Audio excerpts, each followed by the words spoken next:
In this lesson, we are going to use the angle bracket, which can be located in your Working Files folder, to demonstrate how to add a material to this part.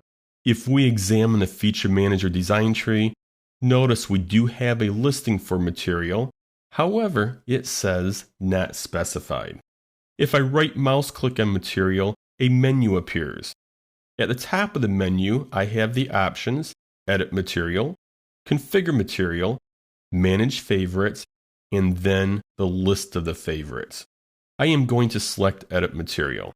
A dialog box opens listing many different materials, beginning with various forms of steel, iron, aluminum, copper, titanium, and so on. I am going to select alloy steel for my material, and notice under the Property tab, it shows alloy steel and all of the properties for alloy steel, from the density to the tensile strength to the yield strength to thermal expansion.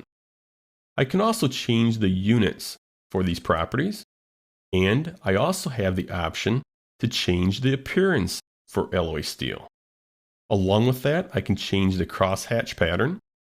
I can apply custom properties and any application data pertaining to manufacturing, testing, or other information. My last tab is for favorites. This is the list of materials that we've seen when we right mouse clicked on material in the Feature Manager design tree. I can add or remove materials from this favorite list. I can even select a material and move it up or down the list. Let's go back and select alloy steel, go back to our Properties tab, Apply, and then close out of the dialog box. The part we now see in the screen is assuming all of the properties for alloy steel. Now let's say, for example, we want to apply alloy steel to this part. However, we have some custom properties. How do we address that? Well, let's go back and right mouse click on alloy steel and select Edit Material.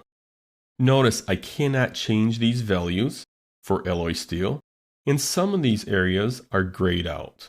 SOLIDWORKS does this intentionally, so you cannot overwrite the default materials. However, you can copy the material, right mouse click, copy, and then scroll down and create a new material under Custom Materials. I am going to right mouse click on Custom Materials and select New Category.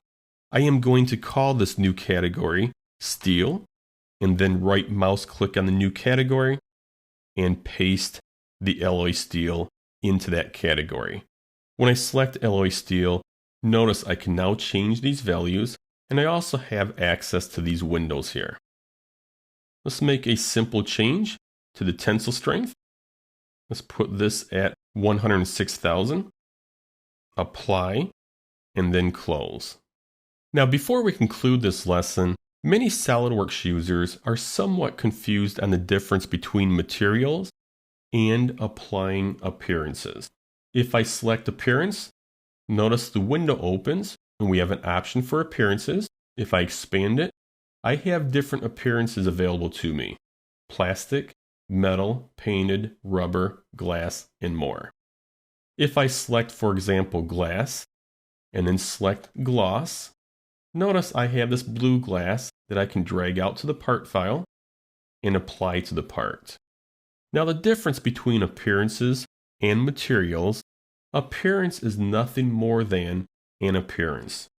However, the material, this part is still assuming all of the properties for alloy steel. So nothing has changed there. This part is still alloy steel with all of its properties. However, it appears as if it's glass.